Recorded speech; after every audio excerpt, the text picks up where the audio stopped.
Here's a good picture of a decent amount of refraction. You can see the light as it comes out bends quite significantly there. Okay, so let's review here. Let's say that we've got air up top, water down below. The index for water is 1.33. The index of refraction for air is 1. And we want to, let's say we're coming in at 40 degrees. What should the refracted angle be? So go ahead and pause the clip and give this a try. And when you're ready to check, you can hit play. All right, so we should get an angle of 28.9 degrees. And that's what it'll look like there. We can get the speed of light in the water. Remember, it's the speed of light in a vacuum divided by the speed in the medium. And we know the index is 1.33, so we solve for that. So 2.256 times 10 to the 8th meters per second is the speed of light in water. So, frequency, if frequency remains constant, and,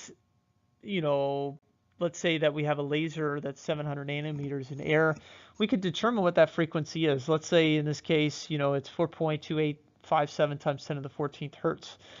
So that's the frequency of the light, and the frequency's got to remain the same. Now let's say that the light enters in, and the wavelength is going to change.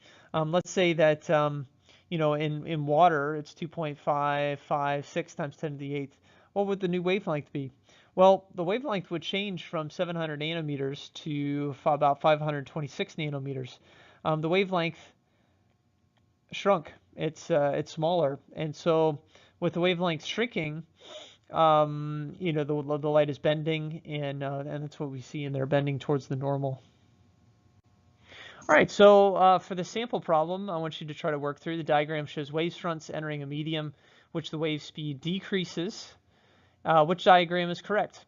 And so let's use that same logic here to see if we can pick out the right one. So go ahead and pause the clip and give this a try, and when you're ready to check, you can hit play to continue.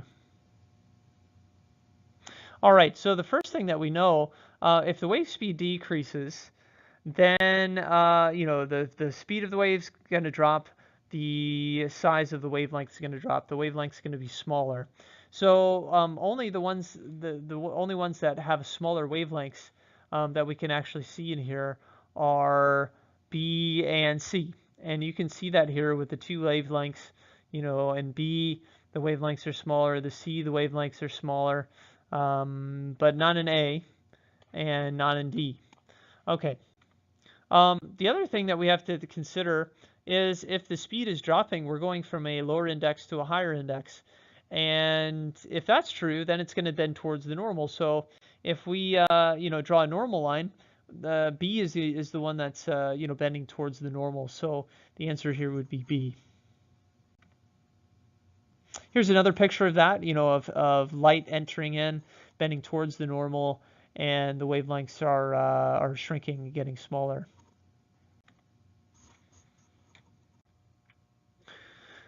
So now what we're going to take a look at is when light is coming from a higher index location to a lower index. And if you look at this picture here, you can see a source and the light going out from the source. If we look at what's happening in the first situation here, some of the light is coming out, some of it reflects a little bit, but it bends away from the normal, right?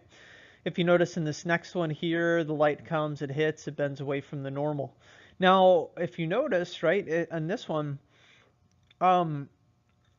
it's bending pretty far away from the normal. So there's a point at which it can't bend anymore. Theta 2, which is here, and you have theta 1 here. You could keep increasing this angle theta 1, right?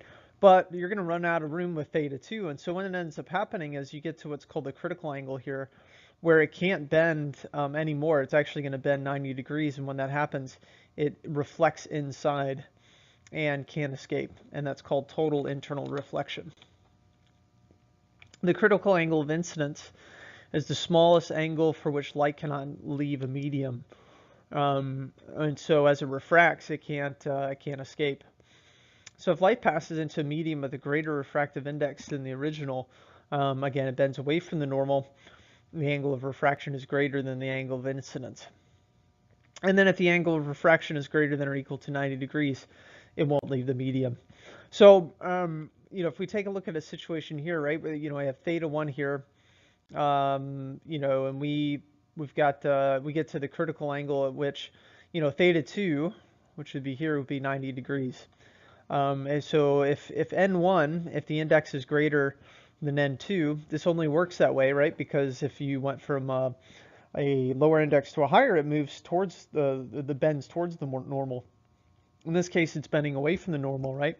So as it bends away from the normal, that's the critical angle, and the light will actually reflect inside, and it'll look almost like a mirror. The light will reflect.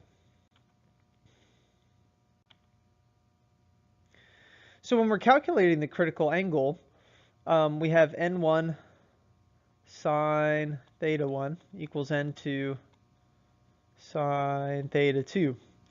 And, if we're thinking about, this is the surface, here's n1, here's n2, and the light is coming in at some angle, and it hits, and then it refracts, right? Wherever theta 2 is 90 degrees, that's the critical angle, because right at that point, with theta 1, if you do less than that, it can refract inside here, but if it doesn't, it gets to 90 degrees, and it'll actually reflect and head in like that. So theta 2 is 90 degrees then.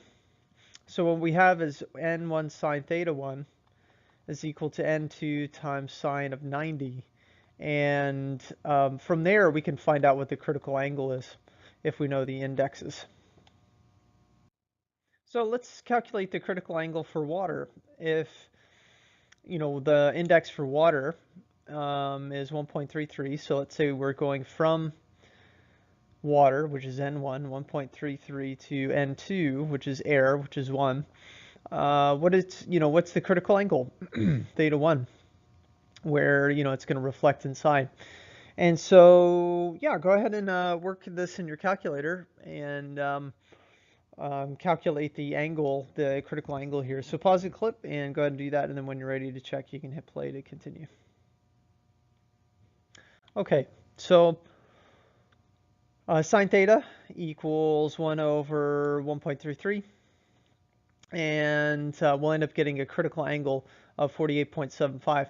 Now, if you remember from our data booklet, right, we're only given n1 over n2, the ratio of those, and then we're given this ratio of sine 2 and sine 1 for it, and the ratio of the velocities, right? So as we consider this, it's important to remember that, the getting to here with Snell's law, you have to manipulate, basically the first section of the information here, or the equations.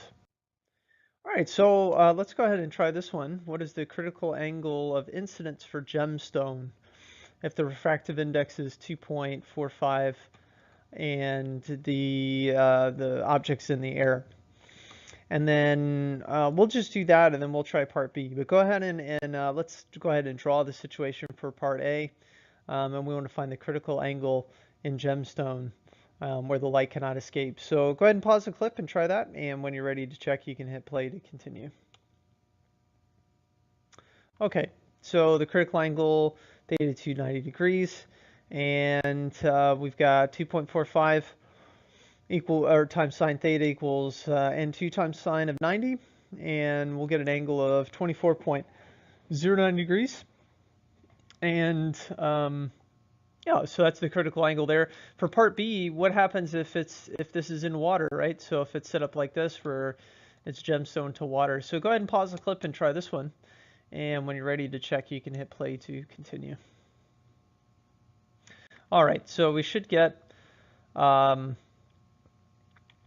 this angle 32.878 degrees. So if you notice, you start in gemstone, and the second medium has an effect. If you have a second medium that's a little bit closer, you're going to have a little bit greater critical angle there.